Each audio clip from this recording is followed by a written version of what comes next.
in front of my enemies, in the presence of my enemies, the Lord will prepare a table for me. Ipaghahanda ako ng Diyos. Yan ay simbolo ng tagumpay sa harap ng aking mga kaaway. Di po ba? Kung meron mang napakasarap na tagumpay, ay yan ay sa harap ng mga tao na sa'yo'y umaaway o ng mga problema mo sa buhay. Wala nang masasarap ang tagumpay kung sa kabila ng lahat ng nangyayari sa'yo, sa tulong ng Panginoon ay napagtagumpayan mo ito. Take note, hindi sinasabi ng Salmo, kinakailangan mo nang wala ang kaaway. Kinakailangan mo nang walang problema sa buhay. And then God will prepare a table for us. No!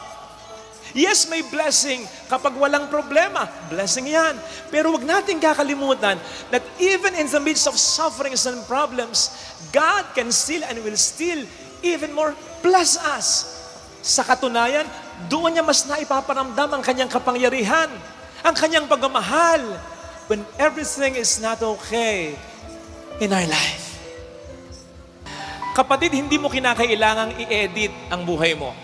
Hindi mo kinakailangang sabihin sa sarili mo, wala akong problema, kung sa totoo lang, ang dami talaga. Hindi mo kinakailangan sabihin sa sarili mo, masaya ako, kung sa totoo lang, nalulungkot ka at nanghihina ka na.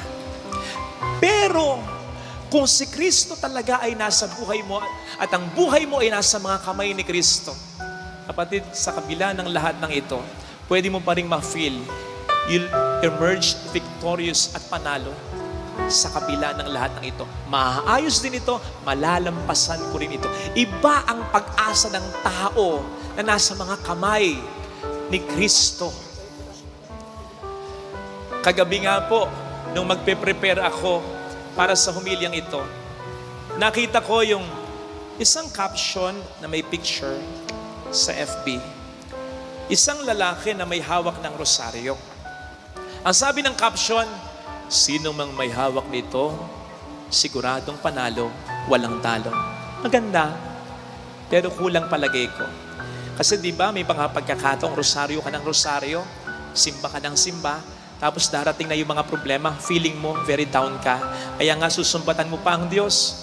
Nagro-rosaryo naman ako, nagsisimba naman ako, bakit ganito?